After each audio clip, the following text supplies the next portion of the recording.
Committee গঠন নিয়ে দ্বন্দ্বের জেরে রাজশাহী থেকে সব রুটে বাস চলাচল বন্ধ রেখেছেন পরিবহন শ্রমিকরা। এতে দুর্ভোগে পড়েছেন যাত্রীরা। রাজশাহী জেলা মোটর শ্রমিক ইউনিয়নের সাধারণ সম্পাদক জানান, সোমবার মোটর শ্রমিক ইউনিয়নের নির্বাচন বিষয়ে জেলা প্রশাসকের সম্মেলন কক্ষে বৈঠক ছিল।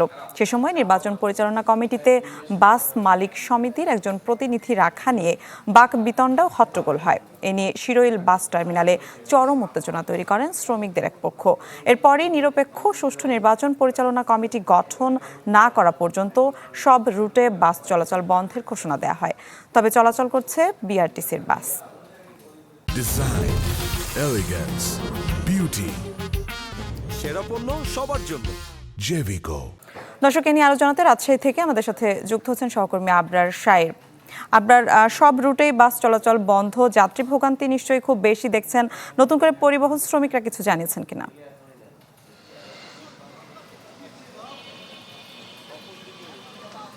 পরিবহন শ্রমিকদের পক্ষ থেকে এখনো কোনো তথ্য মেলেনি, তবে তারা আগ্রহী এবং উৎসাহী যাতে দ্রুত এই সমস্যার সমাধান করে প্রশাসন বিকেলের মধ্যেই এই বাসটা চালু করতে পারে। শুধুমাত্র রাজশাহী আন্তজেলা ভেতরে যে উপজেলাগুলো রয়েছে সেই উপজেলাগুলোতে বাস বন্ধ এবং দূরপাল্লার বাসগুলো বন্ধ। ফলে যাত্রীরা যারা দূরপাল্লার বাসের টিকিট কেটেছিলেন তারা কিন্তু এসে টিকিটের টাকা ফেরত নিয়ে যাচ্ছেন। এবং আমরা জানতে চেষ্টা করেছিলাম যে নতুন করে কোনো টিকিট বিক্রি হচ্ছে কিনা আগামীকাল বা তার পরের দিন। কাউন্টার কর্তৃপক্ষ যেটি বলছে যে তারা কোনো ধরনের টিকিটও বিক্রি করছেন না, যেহেতু সম্ভাবনা এখনও পাননি বা গ্রিন সিগন্যাল তারা এখনও পাননি।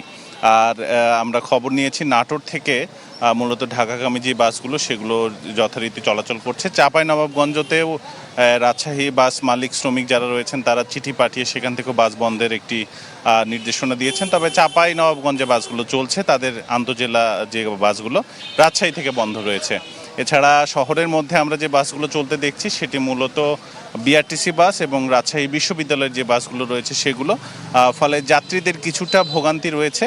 অনেকেই অনেক ধরনের সিএনজি, অটোরিকশা, তারপরে ছোট ছোট যে গাড়িগুলো রয়েছে সেগুলোতে করে পাশের জেলা কিংবা অন্য জেলা থেকে আসলে দূরপাল্লায় যাওয়ার চেষ্টা করছেন। রেল যোগাযোগটা স্বাভাবিক রয়েছে, তবে কয়েকটি ট্রেন বিলম্বে ছিল, যেমন সিল্ক সিটি সকাল 7:40 ছাড়বার কথা থাকলেও সেটি সকাল 9:30টার দিকে ছাড়ে। ফলে যারা যেতে চান ঢাকাতে তারাও একটা ভালো সুযোগ পেয়েছেন বিলম্বের ফলে, ট্রেনেও অনেকে যেতে পেরেছেন। কিন্তু এখন পর্যন্ত মালিক পক্ষ কিংবা শ্রমিক পক্ষ নিশ্চিত করতে পারেননি যে কখন নাগাদ আসলে তাদের এই সমস্যা নিয়ে তারা প্রশাসনের সাথে মিটিংয়ে বসবেন কিংবা কোনো একটা সিদ্ধান্তে আসবেন। যেহেতু শ্রমিক ইউনিয়নের এই নির্বাচনটি হওয়া নিয়ে একটা দোলাচল রয়েছে এবং তাদের এই নির্বাচন সংক্রান্ত যে কমিটি সেই কমিটি নিয়ে মূলত সমস্যাটি, এবং এই সমস্যাতে তারা চান না যে শ্রমিকদের কোনো সংগঠনে মালিক পক্ষের কেউ এসে এখানে কমিটিতে থাকুক।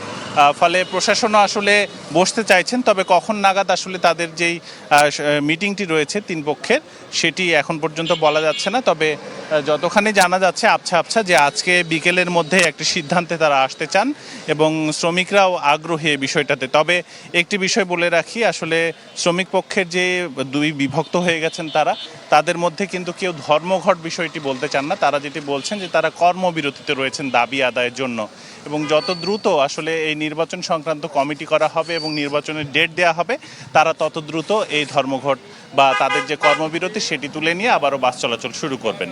তো এখন পর্যন্ত দূরপাল্লার বাস চলাচল বন্ধ, এ অবস্থাতে রয়েছে টিকিট বিক্রি বন্ধ।